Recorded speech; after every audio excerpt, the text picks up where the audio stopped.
Go. I am already on the gas, running red lights. Hi there, hey there, hello there, guys. It is Kimber, aka Wild Lindrica, stopping in and checking on you today with number 3. That's I have to do a 3, so sorry. Number 3 of my series of 10 things I wish I knew before I started keto. And the third one, my other 2, you can find on my channel. They're part of a playlist. I'm going to link it somewhere here. You'll see the playlist. They'll probably be at the end. Is that your attitude toward food will change. And that was a big, hard thing for me. Food has always been my friend. It has always comforted me. It's always been there for me.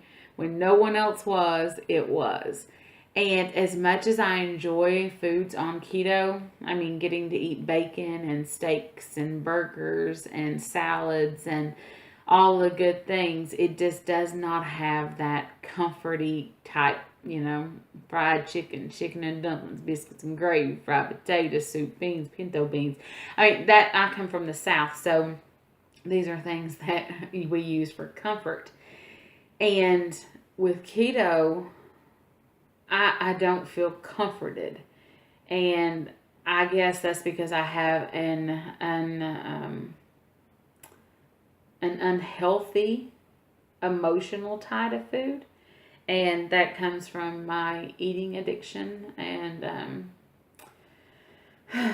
it's really hard. It's really hard, and I wish that I had known that in the beginning, because I thought that keto was just going to be the be all fix all, that I wasn't gonna have the cravings anymore for the comfort foods. And it's so hard right now because it is everywhere you go, especially in the South and in the winter.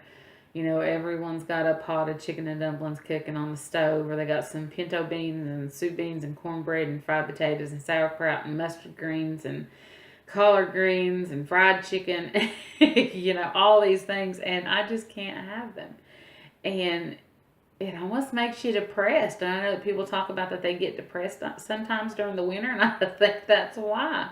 Because we can't have these things. And no matter how much you want to keto-fy it, you're not going to keto-fy it. It's just not going to happen. It's not going to be there. So I wish I had known, that the emotional side of food for me is so much stronger. And I know that people always say your will has to be stronger. Now, what's the saying is the oh gosh, I can't remember that. It was so good. What was it? The passion in your future has to be more than the failures in your past, or something. I don't remember what it was, but basically, I find that you have to look forward to the future and what you want to obtain, rather than your past and your present needs, I guess. Because I tell you what, I could definitely go for some of these comfort foods that we're talking about, but I know that it's not going to get me anywhere. And I thought in the beginning, that keto would just take care of this and I wouldn't have these cravings anymore. And, we have to be realistic. I mean, food is still food. If you have an addiction or eating disorder outside of keto, then you're going to have it while you're on keto. Keto is not a be-all, fix-all. It does not cure everything. I've lost, copious amounts of weight, but I still feel that inner fat girl, And I hate to say it like that, but that's how I feel. And in the beginning, I got very discouraged because, I just automatically assumed that this is how it was going to be for me, that my body was going to be so happy with eating bacon and butter and fatty cuts of meat, and eating the skin on chicken, which was a huge, because I always took the skin off chicken. And knowing that you could eat chicken skin was a big thing. But, even doing it now, I don't find pleasure. And I don't know, and I'm not doing this series to kind of discourage anyone or anything, but I'm just being realistic. It's what I am, it's what I do, it's who I am. I'm realistic about things, guys, and I'll be honest with you, I don't have the excitement for food that I used to, because in the beginning, if you go back and you look at my videos, it was like I was showing you food on top of food on top of food. You know, these pictures of this, and this is what I was eating, and I was so excited. Now is eating is a chore. It's just something that I have to do, and it sounds so sad, but the enjoyment in food is gone for me. You know, I wake up at 5 o'clock. I have my eggs and my meat and fried in bacon grease, and you know, 4 hours later I'll have my dinner and I'll finish it off with a yogurt or something like that. But the excitement and the love of food is kind of gone, and I'm not going to blame keto for it. I blame myself for it. But I find that the easiest way for me to maintain my keto lifestyle is not to get too fancy. Don't get out there too much. You know, doing the mug cakes. So I did the mug cakes in the beginning and the fat bombs, and I did all this stuff, and all it really did was just set me up for failure because it was never as good as you want it to be. That's how I always felt. You know, getting into a mug cake and expecting it to taste like normal cake, and it don't taste like cake, guys. And I don't care what anyone has to say, a keto cheesecake does not taste like a New York style cheesecake. It just doesn't. Sorry.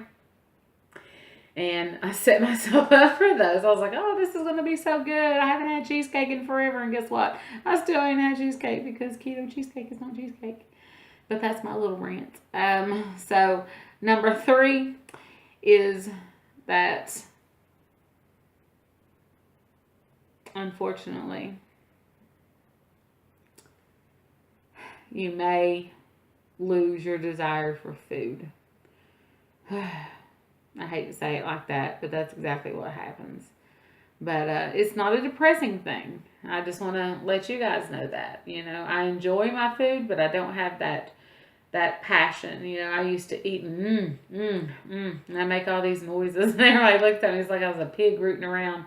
You know, and I don't do that anymore. I just now eat to sustain myself, and I think that's how it's supposed to be. I had an unhealthy relationship with food. You know, it's just like that abusive boyfriend or abusive husband.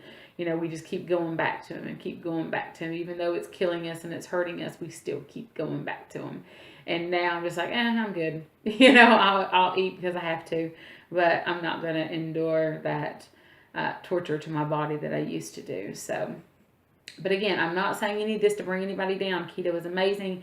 Please try keto. If you have never done keto and you need any, you know, suggestions or you need any help, there's tons of us here on YouTube that would be happy to help you. But I just want to put it out there for you, just so you know some of the things that may happen to you. And again, you can refer back to my first video in this is not everyone, you know, don't compare your keto journey to anyone else's because it's going to be different. So my experiences may not be your experiences, but I want to let you know these are things that I personally wish that I had known before I started keto. So I'm going to go ahead and end that with this. If you are new to my channel, please hit the like and subscribe. I would appreciate it greatly. And all you new people that have subbed recently, welcome to my channel. Appreciate it. Hopefully we can do this thing together. Also, don't forget to hit that bell notification down below so you're alerted when I post up new videos. I have been doing only one video per week, but there is something coming up on Friday with Pearls of Wisdom, Sarah, Pearls of Wisdom and Food with Keto. I'm doing an interview with her, so that'll be up on Friday the 18th, so you can be looking for that. But as for me now, I am going to bid you adieu, so I will see you guys later. Take care. Bye.